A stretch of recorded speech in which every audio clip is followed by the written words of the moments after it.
right, good morning, everybody. Welcome to the May 3rd Thursday Web Forum. I'm Hillary Morris. I work on user support and communications for both the South Atlantic and Southeast Conservation Blueprints. And as most of you probably already know, we host this Web Forum on the third Thursday of every month here at 10 a.m. to give folks like you a chance to ask questions and provide input to help guide the conservation future here in the South Atlantic region. So here is our usual agenda. Those of you who are regulars on this web forum will probably recognize this, but I do see that we have a great turnout today and lots of folks who I haven't seen before. So I do want to go ahead and walk through this with y'all. I'll start by just introducing our speaker who will talk on whatever the monthly topic is for 30 to 40 minutes, and then we'll have plenty of time at the end for Q&A and some discussion. I'll wrap up by previewing next month's webinar and then giving some updates from your Blueprint staff. So today we're going to be hearing from Adam Terando, who's a research ecologist with U.S. Geological Survey and the Southeast Climate Adaptation Science Center. He's going to be talking to us about how climate change is altering opportunities for prescribed fire in the Southeast. So before I hand it off to Adam, I am going to put us in silent mode so that we don't have background noise today, and I'll turn that off so that we can speak more freely in the Q&A session. So if you need to speak up at any time during the presentation, just hit *6 to unmute your line, or I'll be keeping an eye on the chat box, so you are welcome to use that to pose questions as well. Anyone have any questions before I put us in silent mode?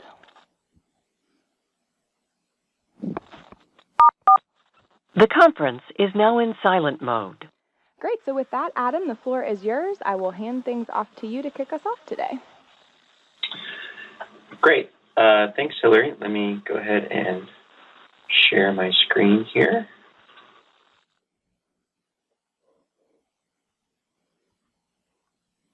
Okay, and is that coming across all right? Yeah, looks great. Okay, thanks. Thanks for inviting me. Thanks for having me. So yeah, today I'm going to be talking about some work that my colleagues and I have been finishing up here and over the past couple of years. And I will say that most of the work that I'm presenting here today is actually in a review still in International Journal of Wildland Fire. So I'm excited to show these results, but please don't run and share them with the world if you can help it. So until it's published. So thanks for that. So yeah, let's get started. So this project was actually funded as part of this is a subset of a larger project funded by the Southeast Climate Adaptation Science Center, who I work for, but that was to help provide science and information for something called SECAS, which I'm sure you all have heard about or that Hillary and Rua have talked to you about before.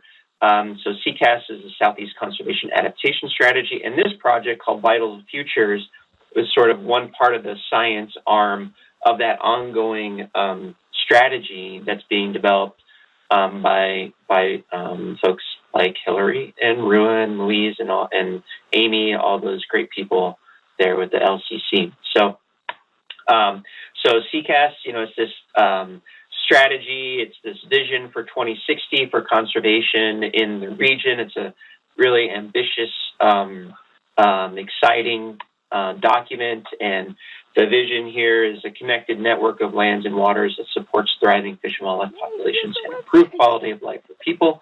And there's some ambitious goals associated with that, which would be great. And so, part of the question is, how do we accomplish these goals in the future? And given all the changes we're seeing on the landscape, one sort of tool is the blueprints that's used to help accomplish these goals, and that's really an awesome tool that helps us make progress on that spatial prioritization of these conservation values that we have. One of the main or primary ecosystems that we do value, that's part of the conservation blueprint and then listed there and then is within SECAS, is longleaf pine ecosystems, So here's me hugging one of those longleaf pines because I do love to hug trees.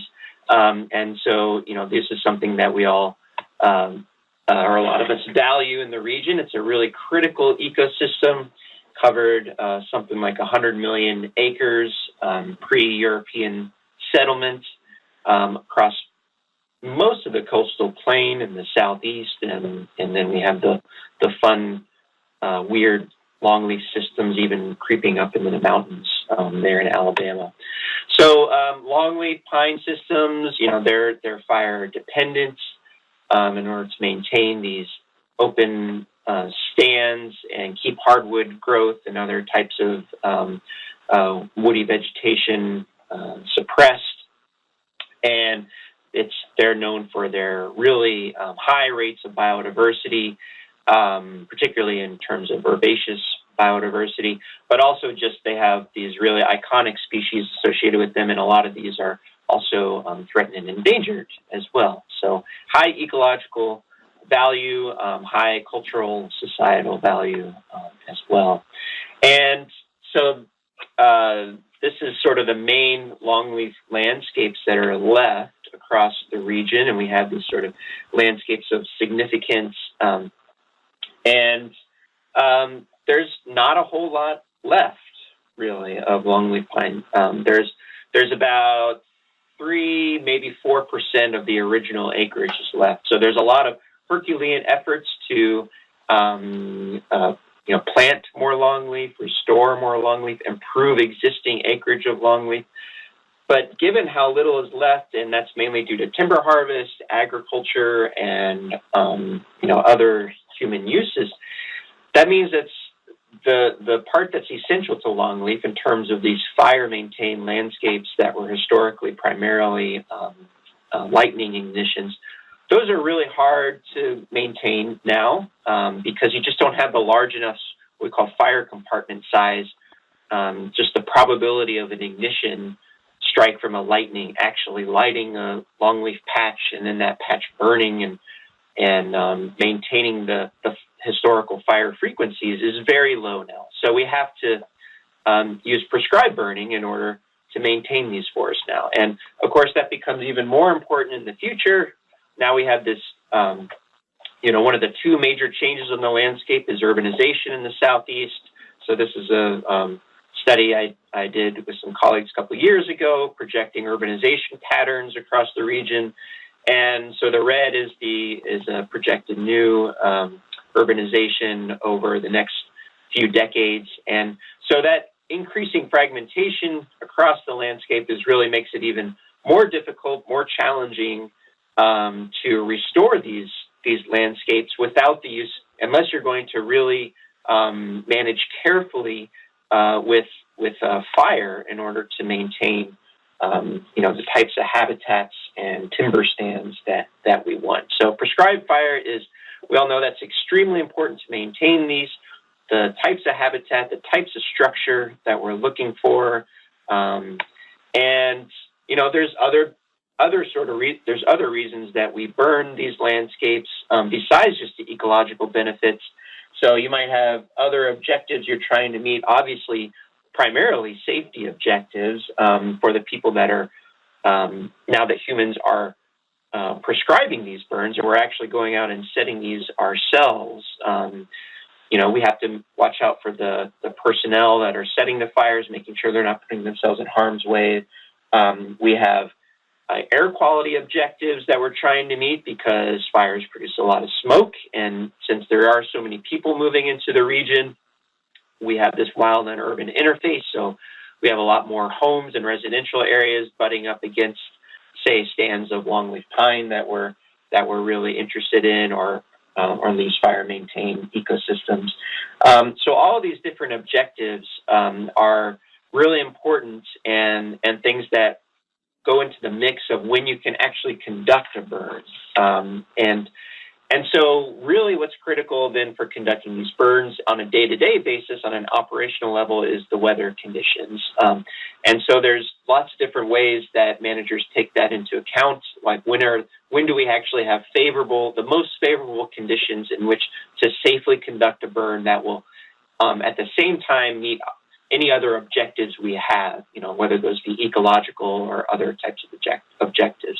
So you might have like some sample burn criteria, like temperature needs to be in a certain range, relative humidity, so it's not too dry, obviously, but also not too wet. So if you start a fire, it will actually burn. And then things like wind speed, you want winds to be within a certain range so that the winds aren't too strong and the fire gets away from you, but you don't want winds. It's actually, lots of times you don't want the winds to be too calm, because then you can't really carry the smoke away, and so then you have more air quality issues. So things like that, and then there's all sorts of different indices that are used at the same time, like the KBDI or other things like that are also used to help make these decisions. But so since weather is so important for conducting prescribed burning, that's then where that means that climate is important, and climate change is very important.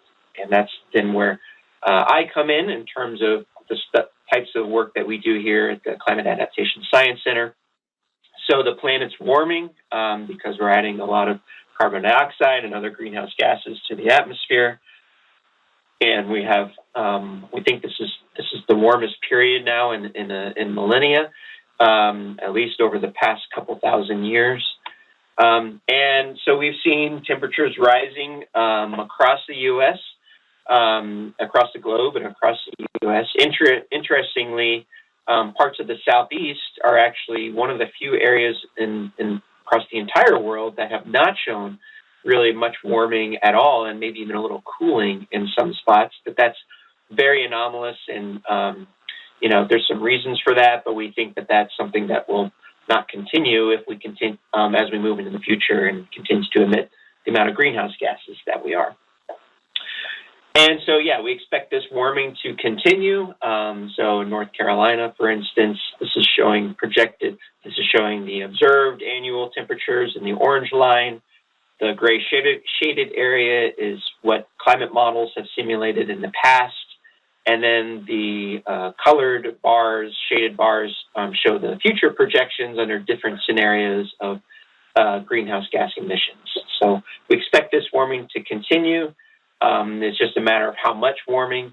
And as it warms, that affects things that then affect burn criteria. So when you can actually set prescribed fires. And so not only do we expect changes in temperature, but also changes in moisture and precipitation. So here showing projected changes in extreme precipitation. That's one of the most, one of the highest confidence predictions that we have, is that we'll have more extreme precipitation events, even if the total annual amount of precipitation, whether it gets wetter or drier, we expect more extreme precipitation events. So one way we kind of summarize this is maybe thinking about fewer showers and more deluges in the future. And so those changes in climate, with those changes, a lot of the emphasis in the research community, not surprisingly, has been on, well, how would climate change affect wildfire and wildfire risk? And that's a huge issue, because those are really destructive, and we're familiar with all the wildfires that happen every year, particularly out west, and how those affect homes and property and ecosystems and all of that. Those were such an important type of risk from climate change that it actually made the cover of the most recent National Climate Assessment, which I was a co-author on, because this is really a big concern, across the board. And even I worked on some of this stuff with wildfire risks. So this is showing a paper that we wrote showing the projected changes in extreme burned area, actually in Georgia in the future. And so these are what we call probability density functions. And so what the results were just showing here is that for the higher emission scenarios, that's what's showing down here, you have this greater what we call tail risk for more extreme burned area going out in the future. So that's wildfires, but,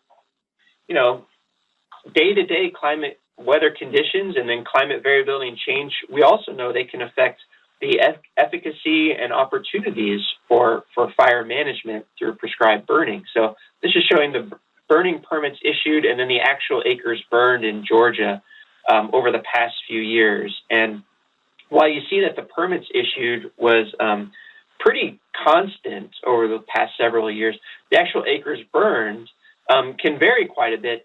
And particularly if you get like a year where the weather conditions just aren't lining up. I think this was a dry year in Georgia. Sorry if I'm wrong about that. But you see in 2017, there was about a 20% drop in just the acreage burn compared to the previous year. So, prescribed burning is because there are so many different objectives we're trying to meet, and safety is such a concern. It's really sensitive to year-to-year fluctuations in weather and climate, but then also as the climate changes overall, that can really affect how often are you what we call within prescription, or do you still have those favorable conditions to conduct a burn? So that leads us then to the question that we tried to tackle in this research in this paper. It was, how could projected changes in climate affect prescribed burning opportunities in the Southeast? And so I'm mainly focusing on longleaf pine because that's what I think about, but we are really talking about the entire region, the Southeast as a whole. And so to answer this question, there's a couple of data sets that we turn to so we can get an idea of what the future might hold for prescribed burning. The first one is data sets are climate models, and specifically what we call downscaled climate models. So we use something called the MACA data set, stands for Multivariate Adaptive Constructed Analogs, comes out of the University of Idaho. Just this is your 10-second introduction to downscaling. If you haven't seen it before, downscaling is simply the process of taking coarse-scaled global climate models, which is what we use to simulate numerically based on the physics and mathematics of how the climate responds to changing greenhouse gases. Those models are very complex, but they operate at very coarse spatial scales, which is what this picture is here. And we take that and we relate it, use some other type of modeling to then get higher resolution output at a smaller, over a smaller region. So we take a coarse scale global climate model, use downscaling, in this case using some kind of statistical model called statistical downscaling, and then you can get higher resolution output. So that's what we use there. So, and then the other part of this that we need is, again, different scenarios of the future. It's very hard to predict what humans will do over time. And so we use different scenarios of greenhouse gas concentrations because those are going to be the primary driver then of how much warming or how much climate change we will see in the future. So here you can see on the left, these are different scenarios called RCPs, or representative concentration pathways, different scenarios of greenhouse gas concentrations, here carbon dioxide over time. And then on the right, this is how the models globally would simulate the expected projected changes in temperature conditional on those different scenarios, okay? And so if you've ever just seen RCPs and you wonder what that meant, RCP again means representative concentration pathway, RCP, and then what do the numbers mean? So RCP 8.5 refers to 8.5 watts per meter squared of additional energy being added to the climate system by the year 2100.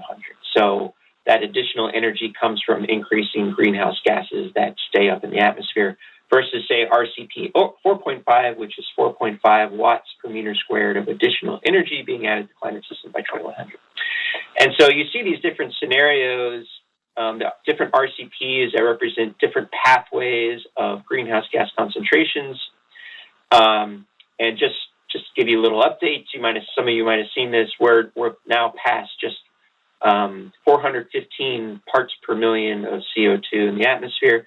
So right now we're actually above the highest scenario of greenhouse gas concentration. So we'll see what happens, but that's where we're at right now. Okay, so we need climate models to answer this question, but we also need to figure out what sort of criteria are we going to use to mimic or estimate the actual conditions on the ground that burn managers are using.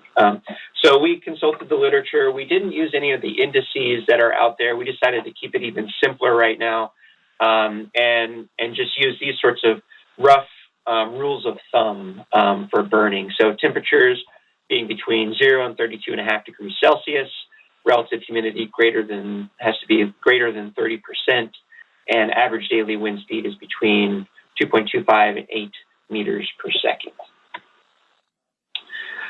But there's a bit of some other information we still need, because the climate data that we have, the projections into the future, there's limited temporal resolution. So while these are daily climate model output that we have, but that means that we only have, say, projections of daily maximum temperature and daily minimum temperature, or daily maximum relative humidity and daily minimum relative humidity. And that's actually can be a problem, because that represents a wider range of temperatures than, say, what a burn manager is actually going to be thinking about. Because a burn manager isn't going to be starting a burn, right when the minimum temperature is for that day, say it's at 5 or 6 a.m., nor are they going they're going to be done or try to be done with the burn by the time you reach the maximum daily temperature at, say, 4 in the afternoon. So that could cause a little bit of bias in our results if we stuck to those maximum and minimum temperatures. So instead, what we did is we had access to some permitting data, actually a lot of permitting data covering for Florida and Georgia, covering 11 years, which is over 240,000 burn permits. And we then matched those with the actual historical climate, the daily weather for all of those burn permits, to see what was the distribution of burn permits relative to those temperatures, temperatures and relative humidity.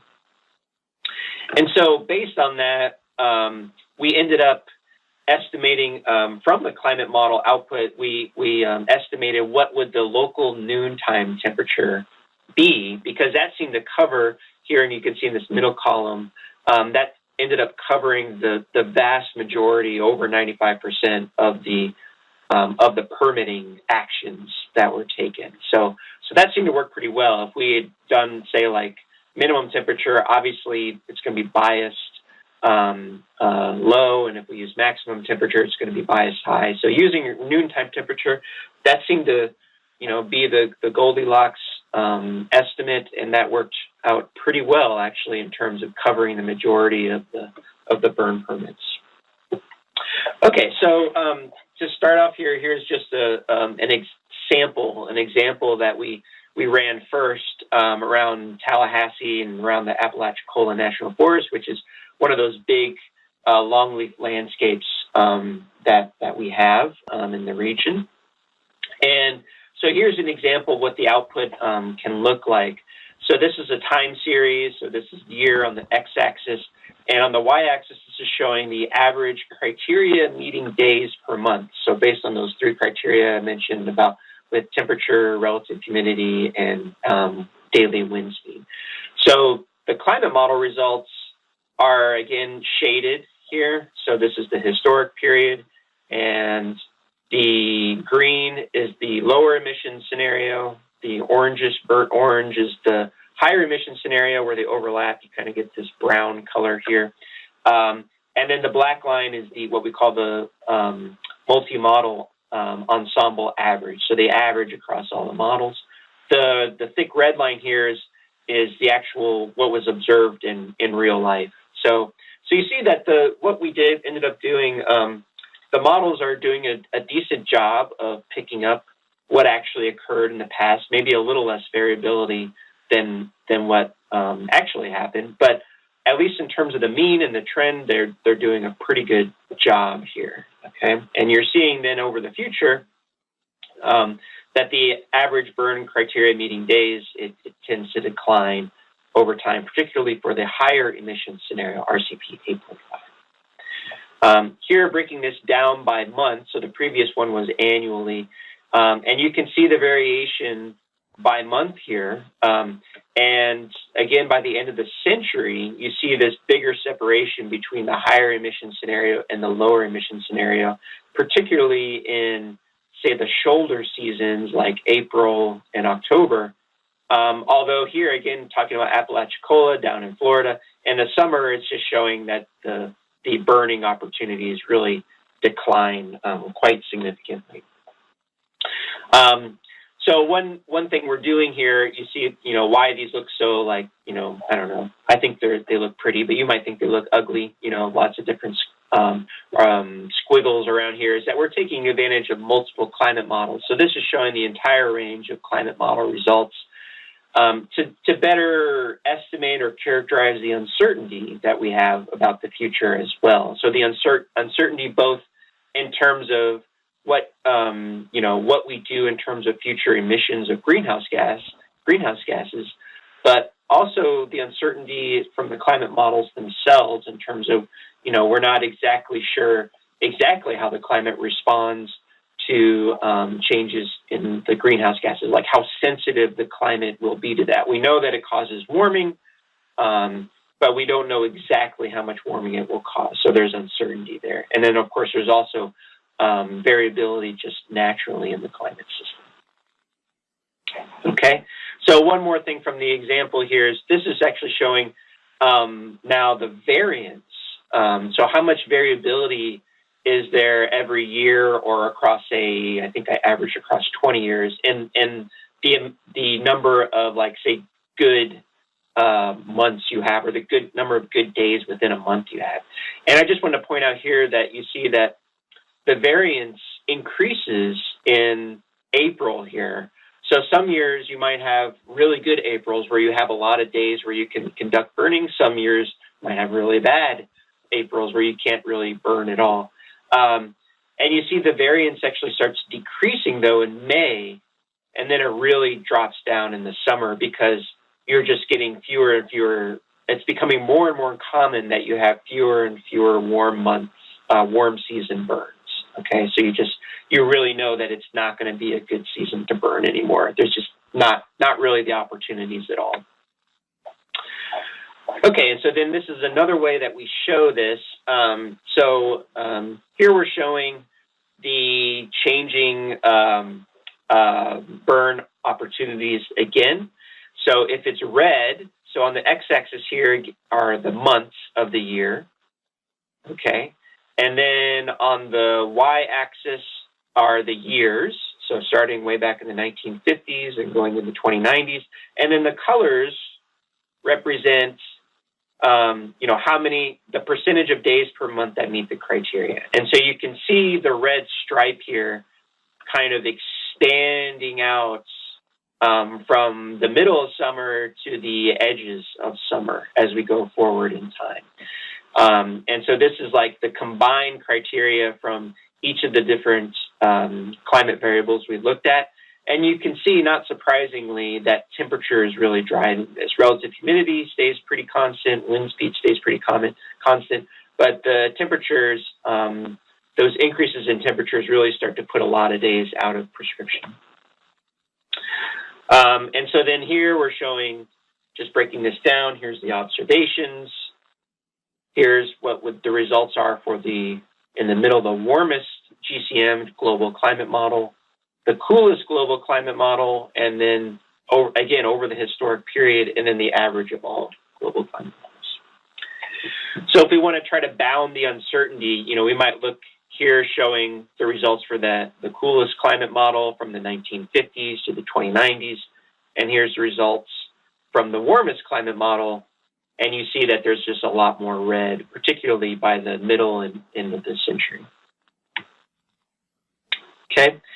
And so why this might be important then is if you have some sort of decision threshold or decision criteria where, I really don't feel comfortable even planning for burning in a particular month, if I can't even on average get 10 good days per month, I'm just using that as an example, then that becomes important to start to see, when do these months start to not really be opportunities or be, options for burning in the future. Okay, so again, here is showing that the coolest GCM for Apalachicola, and just breaking this down by the different climate variables, and then showing the warmest climate model, and then just going back and forth, you can see the variation that we have just between these two climate models. Okay. All right. So finally, wrapping up here with the this is showing the results across the entire region. So I'm going to show you results that average across the whole region, but then also some results for different management units that we picked just to give some geographic range and across here. So we see Big Cypress, Uwharrie National Forest, Chattahoochee, Land Between the Lakes, Ouachita National Forest, and the Kisatchee over in Louisiana. And so here, to start with, here's the region-wide percentage of days that are within the burn window. And we're showing, let me go back. So on the left side here is winter, the winter season. On the right side is the summer season. Okay. And here's the historic percentage of days within the burn window.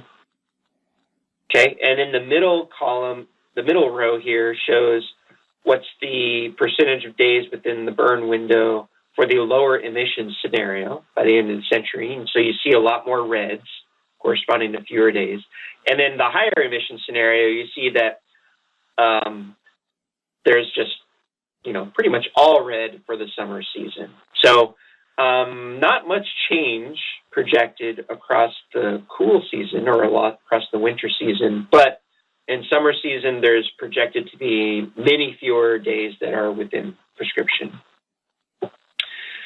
This is just another way to show that. So now we're showing the relative change. So the percentage change in days that are within the burn window. And so for winter, under the lower emission scenario and the higher emission scenario, you see it's mostly yellows. And so yellows mean that there's no change really at all from historical conditions. You also see a few green areas where in some parts you might actually see more burning opportunities that normally, if your burn criteria include a minimum temperature threshold where you have more days that are now within the burn criteria. Whereas summer, you see it's the exact opposite, where the percentage change just drops dramatically, pretty much regardless of which emission scenario you're looking at, but particularly for the higher emission scenario by the end of the century. And so this is that same type of figure showing before, but now averaged across all GCMs, all climate models, across the entire region, and for the two emission scenarios, the lower emission scenario and the higher emission scenario. And so again, you see this sort of widening out of the oranges and reds, which means a decreasing amount of opportunities as you go through time for those warm season burns. Okay, and so now this is summarizing that across the different management units we looked at. And so you can see there is quite a bit. If you just focus on here, the burn window, this dashed line is the year 2005. So that's kind of our, end of present day and then going forward in the future. So for across these different units, Big Cypress, Kisatchee, Uwharrie, Ouachita, Chattahoochee, and Land Between the Lakes, you see quite a bit of variation in the projected, changes in burn opportunities, whether you're in 4.5 or 8.5. And some areas in the burn windows, just the summer warm or the warm season just is projected just to completely be wiped out as a possibility if you're using the same burn criteria that are used today. Okay, and so now showing the time series of across the region for the different management units. So first I'm showing the results for the lower emission scenario for the end. And so you can see, again, how in the cool season, it's what we call stationary. There's really no change at all projected for burn opportunities. But if you look in the summer season, there's quite a decrease projected over time. One thing that's I think is interesting too is you see where the climate models don't work as well in some areas where maybe they're biased in terms of more warming than what's actually occurred in the region. And that, again, is probably due to that sort of anachronistic cooling that we've had in parts of the Southeast over time. But again, we don't really expect that to continue, at least as strong as it has. We don't expect that to continue in the future indefinitely. And then showing the higher emission scenario, and again, same deal. The cool season pretty much stationary through time, whereas the warm season projected to decrease down to basically no opportunities for burning within current prescription values by the end of the century. Okay, and so summarizing this is showing the uncertainty across the climate models. So this is the scenario by season. So for instance, let's just look at red. So this is showing the number of climate models, and that showed a particular percentage change in burn opportunities by the end of the century. And in the summer, so reds, you're showing that it's very large decreases in burn opportunities across the models. And there's a lot of variance too, though, okay? Anywhere from, say, 30% decrease all the way up to 90% decrease in burn opportunities region-wide. As you move into the cooler months, the variance drops, so you get more models showing the same thing or similar results, and the percentage changes become more muted or become smaller and become closer to no change. So that's an interesting result too, in that not only do you get a more projected larger decreases in opportunities, but there's also more uncertainty about how much those opportunities decline in the future.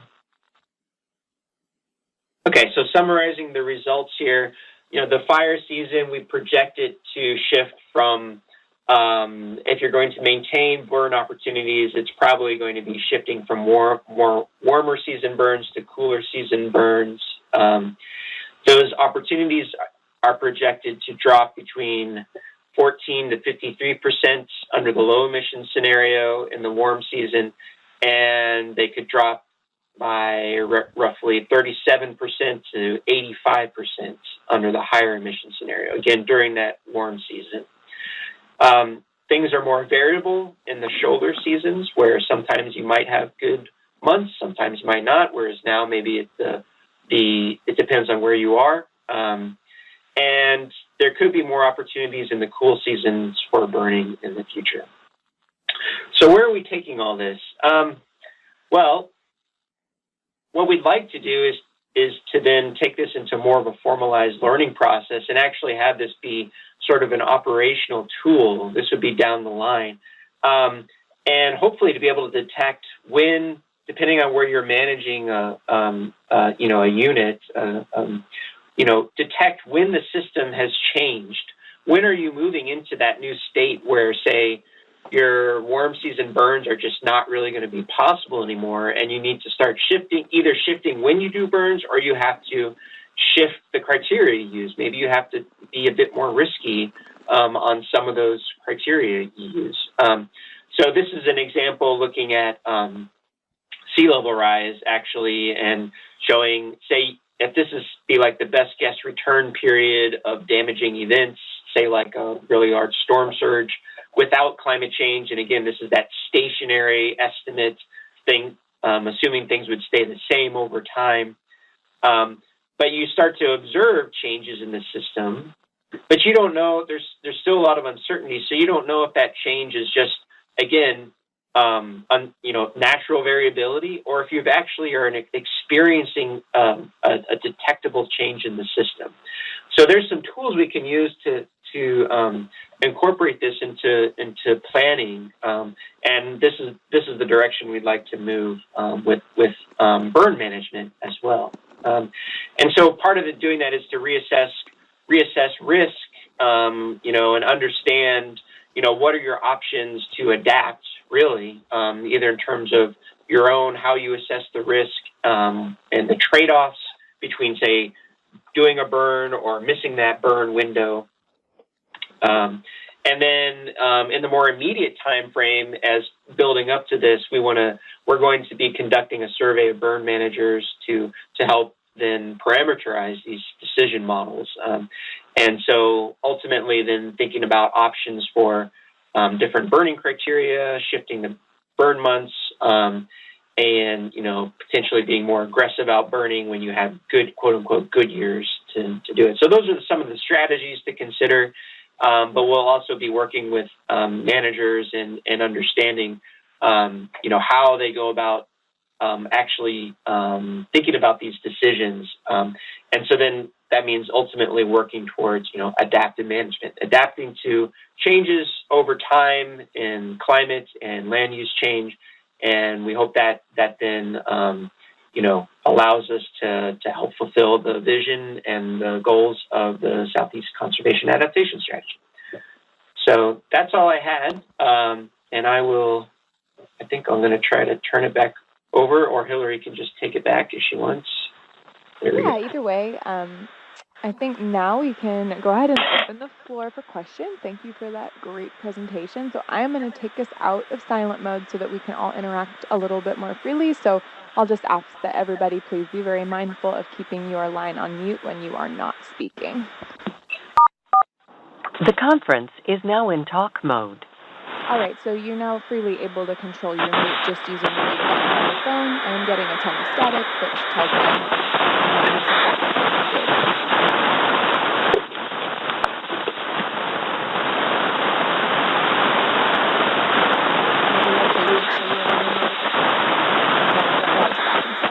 This is painful. Okay, that's good. Thank you. All right, beautiful. So I do have one question from the chat box, which I can bring forward just to get us kicked off while everyone kind of ruminates on any questions they might have.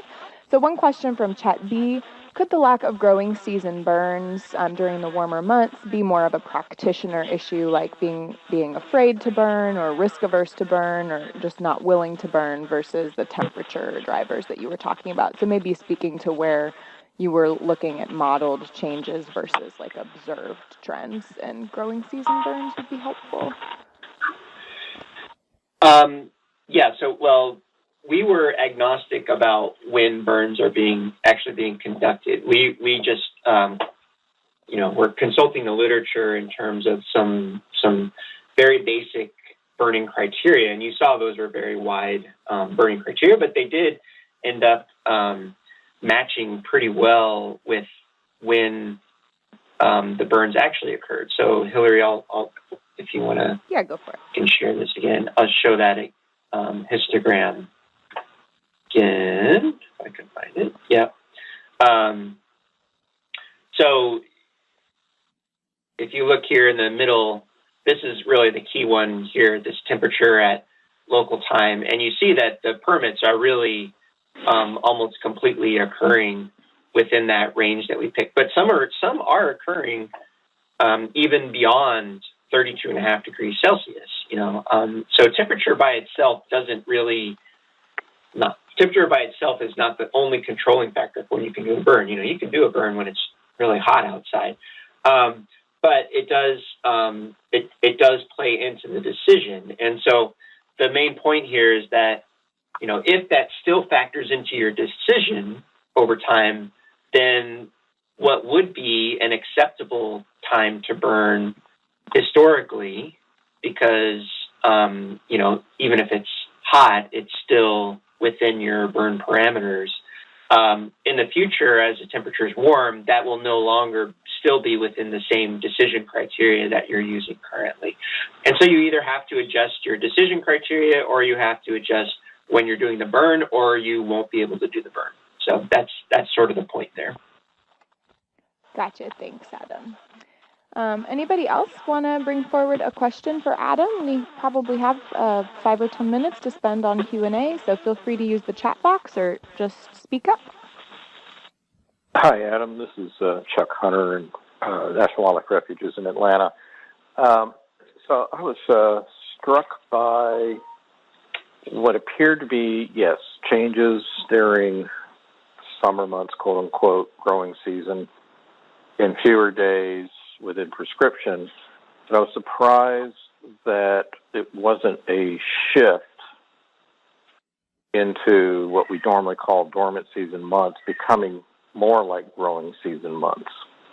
So if I was interpreting your information and your modeling correctly, yes, the summer becomes hotter and in other variables that take us out of prescription for a much higher number of days than we have currently. But it appears the so-called cool season / dormant season doesn't change all that much. And so what I'm getting at is, we expect differences in the results of fire, growing season versus dormant season in terms of our objectives, whatever it is we're trying to maintain ground cover or whatever it is. Wouldn't we expect what we now may see in terms of a May or June burn be more like the results we might see in March or April in the future? Okay. So if I'm understanding you right, you're saying, would you expect what we now see in May in the future to be more like what we would see in March? Is that what you're saying?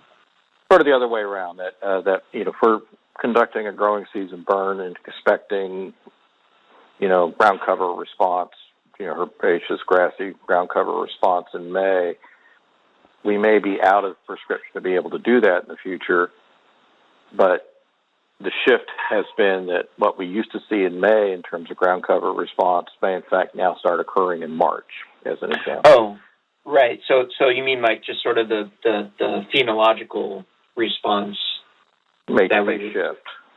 Yes, that also may shift. And so, and so then is the idea that you're getting at there that could also mean that March is you want to start shifting your burns into March. Is that what you're saying? Well, if we're not able to do what we used to be able to do to accomplish ground cover objectives during what we now define as growing season, mostly mid-March or later, that's a problem because it's, just saying we have more opportunities maybe during the cool season. Well, if we're not accomplishing our habitat objectives, that's not necessarily a good option. Right. But if what we call today dormant season, cool season, actually becomes more like a warm season, growing season. But anyway, your data seemed to indicate there was no change in those months in terms of temperature, and I've just found that weird. Okay, right. And so which month specifically? Are you seeing January, February, or do you mean March and April? Doesn't matter. I'm just saying, why isn't there a shift in conditions that would match what we see today as growing season going earlier in the year?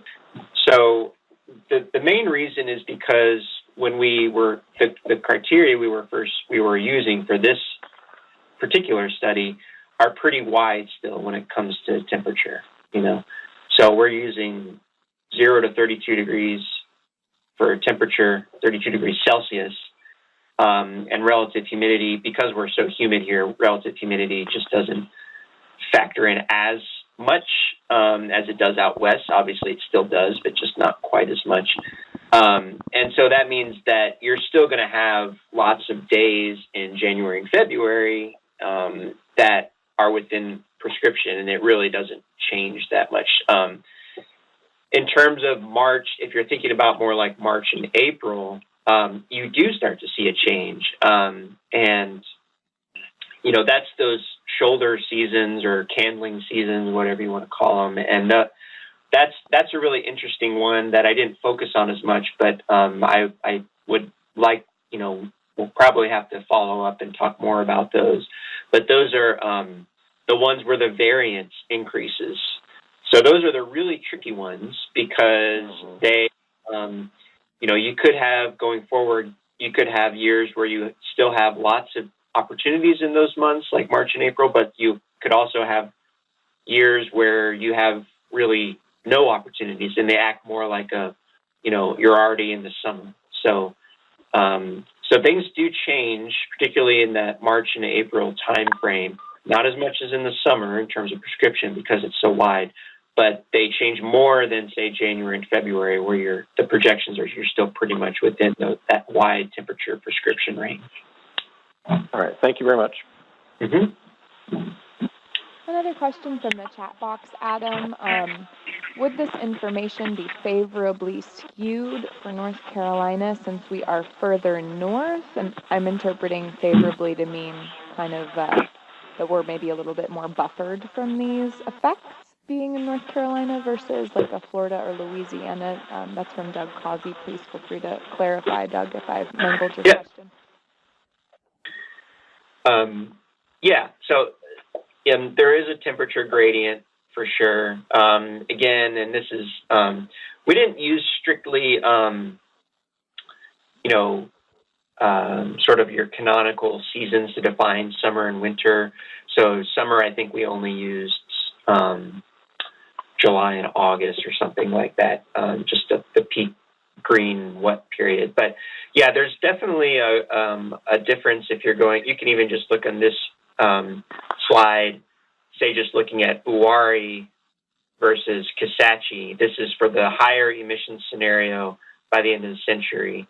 And so you can see that where Kisatchie is showing, declines almost to zero in terms of the percentage of days within prescription. Uwharrie, you still have some percentage days that are in prescription. So if you really are, if that summer burn is important to your management, then, you can, you might still be able to get away with that depending on how risk tolerant you are. So yeah, good question. And that definitely is the case. There's a difference depending on where you are in the region. Thanks. I'd say we have time for one more question, folks. Anyone want to jump in?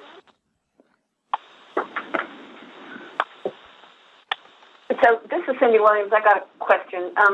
So if we're going to be burning earlier in the winter because of the shifts, I'm remembering from some other work that was done on the Ocala, and they actually shifted away from burning in the spring because they weren't getting their pitcher plant responses. They were actually burning up the pitcher plant, so they were doing that later on.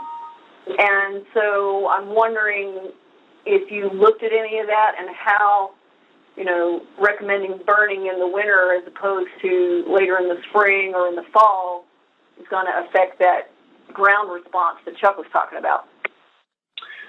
Right. So that sort of gets at this stuff, and then how we shift the burn criteria. So that's an objective, right? So that's like an ecological objective that you have to take into account for when you do your burning. And so, as conditions change, you're going to have to figure out two things, really. You're going to have to figure out, have conditions changed? Are we in a new sort of state, a system state where, the opportunities for burning under our current criteria are no longer valid, are no longer what we're actually seeing in the environment. And then number two, what are alternatives then that we can use that would still help us accomplish that objective? And so it may be something like widening a prescription window, so whereas maybe you never burn if the wind speeds are above 15 miles an hour in the morning. But maybe you get more complex about your prescription criteria. It's like, well, the winds are strong this morning, but it's immediately after a cold front passed that dumped a lot of rain on us. And so that's a new decision point that we've added where that's an okay day to burn if it's within our season where we really need to try to get this done, So you have to either we're going to have to start adjusting these criteria, adjusting or thinking about how our objectives may still be able to be accomplished by shifting the timing or the windows in which we burn. So, and that's all going to have to be informed by other science, like you say, we didn't look at when, say, pitcher plants, what the mortality rates are by season for this study, but other people are, like you say. So that can all need to be incorporated into this type of work, and we hope that the work we're doing is one piece of that puzzle to help us be able to to, still fulfill our objectives when it comes to prescribed fire. Thanks, Adam, and thanks everybody for your great questions. I'm gonna have to stop the discussion here just so I can wrap up with a quick preview of next month's webinar and a quick update from your Blueprint staff here. But thanks again for that great talk and everyone participating so actively. So next month's web forum is going to be on June 20th, same time, same connection information as today.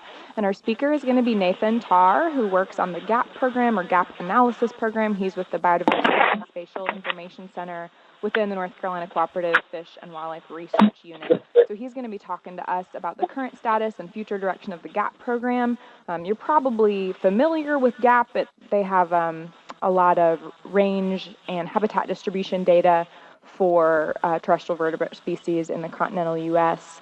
And so they're taking this in some interesting new directions to take into account recent species occurrence data and update those into the GAP range maps and apply the GAP range maps to some interesting studies like looking at potential impacts of wood pellet demand on wildlife in the southeast and also looking at what wildlife species could have the greatest exposure to degradation of wetland in the southeast. So some really interesting stuff coming out of GAP that Nathan's going to touch on next month. Hope you'll tune in. And I do have one quick update from your Blueprint staff today.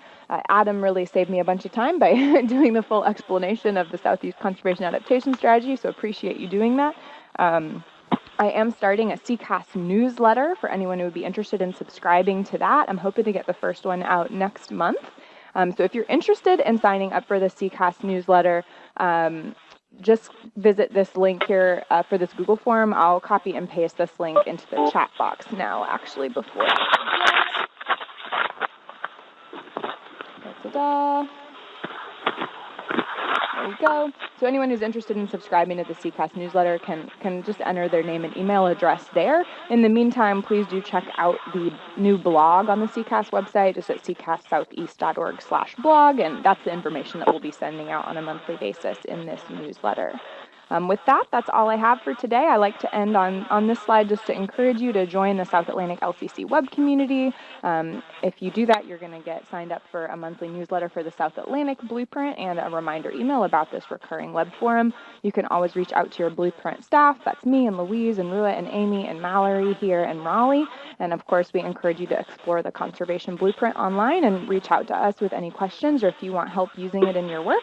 I will say briefly before I wrap up that there have been several questions about getting a hold of the slides and getting a hold of the web recording. I do post the slides and a recording of every webinar to the calendar event that's on the South Atlantic LCC website. So I'll put that link in the chat box as well. With that, I think we'll call it a day. Thanks again so much for tuning in and appreciate your presentation today, Adam.